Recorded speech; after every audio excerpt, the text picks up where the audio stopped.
Today I've got an interesting project going on. If you're familiar with my channel at all, you'll know that my 1991 MR2 turbo has a bit of a parasitic drain issue. And instead of actually taking the time and fixing the issue, that's not what this channel's about. We're gonna band-aid it. So the reason why we're band-aiding it is because it is super cold, as you can tell by the snow, and it's gonna be that way for the next couple of months. So in order for me to not have to jumpstart this thing every time I want to use it, I'm gonna install a solar panel trickle charger that'll just keep the battery charged enough and top it off so that I don't have to crack out the jump starters every single time that I gotta move this thing. I will be using this 20-watt solar panel, which link in the description will be provided below. I got it off of Amazon. It was like 40 bucks, I think. It's got a couple different features with it.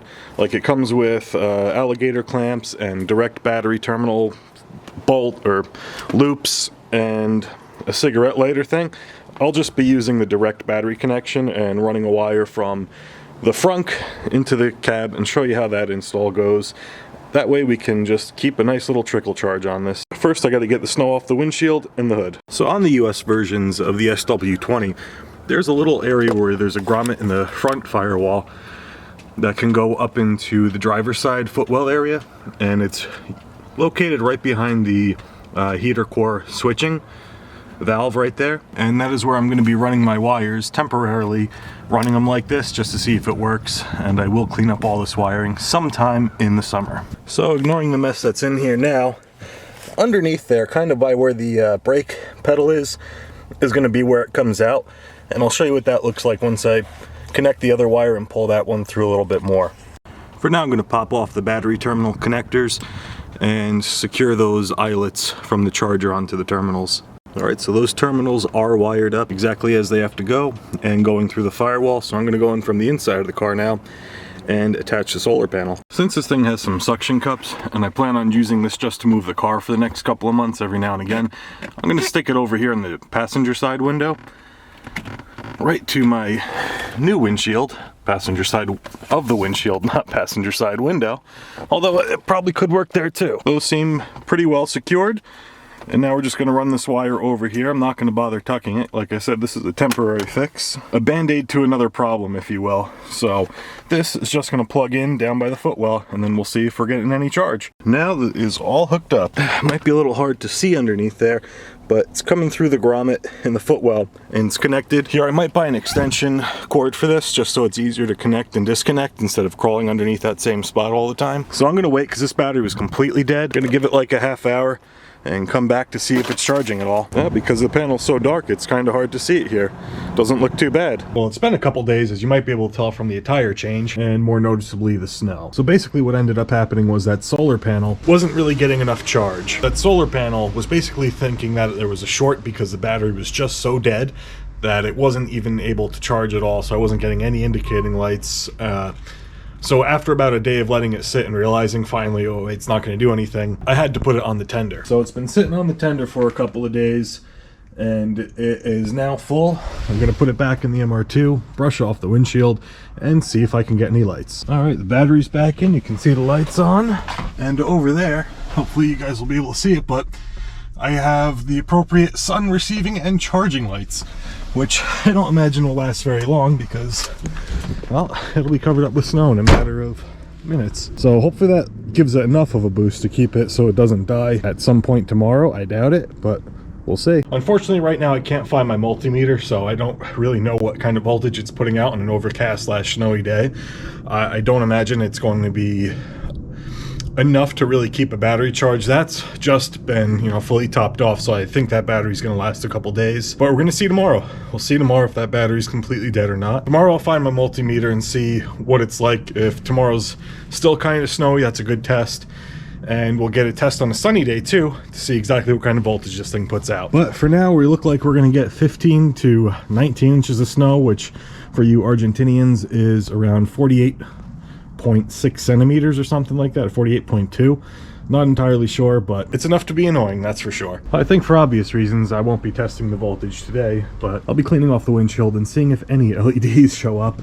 But we still have another several hours of blizzard-like conditions to keep going. So I think I'm going to do what every other self-respecting YouTuber does. Time to make a TikTok. Empty Walmart parking lot? Check.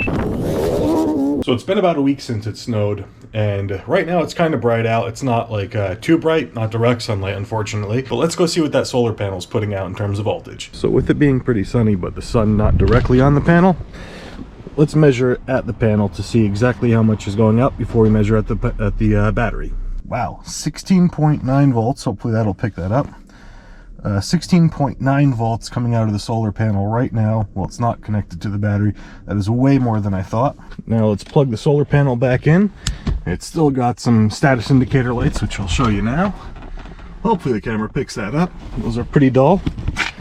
We're gonna plug it in back up under here. I really got to get an extension for this thing and check out that voltage.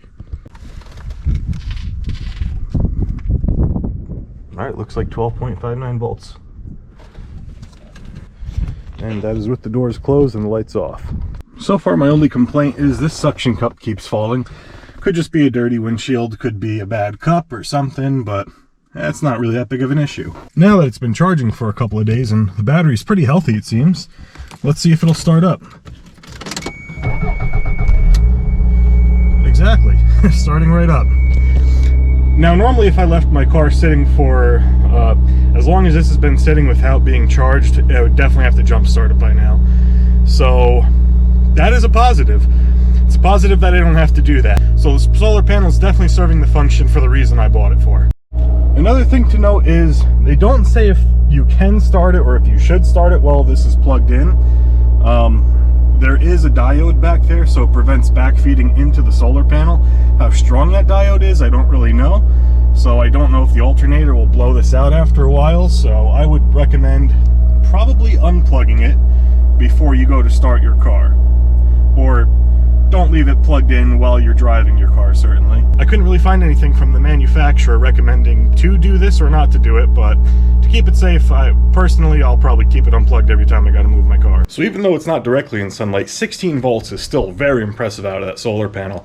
I'd imagine it'd probably be a little higher with the sun being directly on it, but I'm not entirely sure. So for me, this one gets a big thumbs up. Especially because it's doing exactly what I bought it for. So if you're looking for a solar panel or something, I'd recommend this one. I've only had it, I guess, this whole endeavor started almost 2 weeks ago, maybe a little longer, and it's worked since then, so yeah. So if you are looking for it, there will be a link in the description below, and yeah, I'd recommend it. 20 watts, it was like 50 bucks or something. You really can't go wrong for that price, especially that I know it works now. But other than that, thank you for watching. Share it with a friend if it might be helpful for them. If they're looking for some kind of solution to their possible draining battery issue, I will fix my parasitic drain eventually.